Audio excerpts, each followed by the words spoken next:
everybody. Good afternoon, everybody. Good afternoon. Thank you. It is clearly now the will of the Parliamentary Conservative Party that there should be a new leader of that party and therefore a new Prime Minister. And I've agreed with Sir Graham Brady, the chairman of our backbench MPs, that the process of choosing that new leader should begin now. And the timetable will be announced next week. And I've today appointed a cabinet to serve, as I will, until a new leader is in place. So I want to say to the millions of people who voted for us in 2019, many of them voting Conservative for the first time, thank you for that incredible mandate, the biggest Conservative majority since 1987, the biggest share of the vote since 1979. And the reason I have fought so hard in the last few days to continue to deliver that mandate in person was not just because I wanted to do so, but because I felt it was my job, my duty, my obligation to you to continue to do what we promised in 2019. And of course, I'm immensely proud of the achievements of this government, from getting Brexit done to settling our relations with the continent for over half a century, reclaiming the power for this country to make its own laws in Parliament, getting us all through the pandemic, delivering the fastest vaccine rollout in Europe, the fastest exit from lockdown, and in the last few months, leading the West in standing up to Putin's aggression in Ukraine. And let me say now to the people of Ukraine that I know that we in the UK will continue to back your fight for freedom for as long as it takes.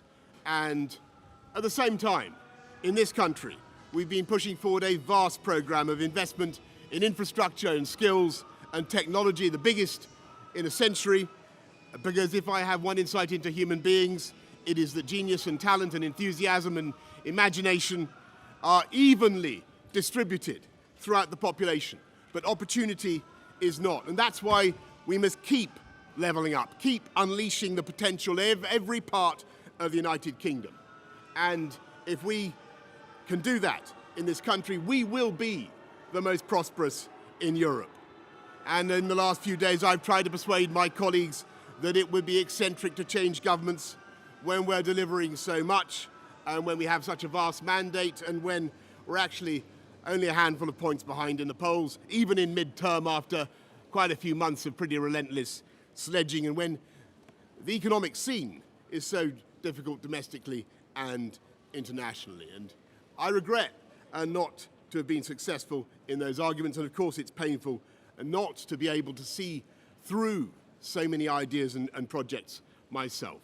But as we've seen at Westminster, the herd instinct is powerful. When the herd moves, it moves.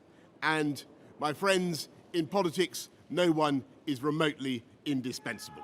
And our brilliant and Darwinian system will produce another leader equally committed to taking this country forward through tough times, not just helping families to get through it, but changing and improving the way we do things, cutting burdens on businesses and families, and yes, cutting taxes, because that is the way to generate the growth and the income we need to pay for great public services. And to that new leader, I say, whoever he or she may be, I say I will give you as much support as I can. And to you, the British public,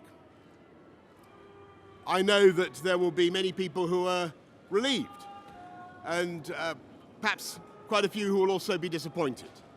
And I want you to know how sad I am to be giving up the best job in the world. But them's the breaks. I want to thank Carrie and our children and all the members of my family who have had to put up with so much for so long. I want to thank the peerless British civil service for all the help and support that you have given our police, our emergency services, and of course our fantastic NHS, who at critical moment helped to extend my own period in office, as well as our armed services and our agencies that are so admired around the world, and our indefatigable Conservative Party members and supporters, whose selfless campaigning makes our democracy possible. I want to thank the wonderful staff here at Chequers, here at number 10, and of course at Chequers, and our fantastic prop force detectives, the one group, by the way, who never leak. Above all, I want to thank you, the British public, for the immense privilege that you have given me. And I want you to know that from now on until the new Prime Minister is in place, your interests will be served and the government of the country will be carried on. Being Prime Minister is an education in itself.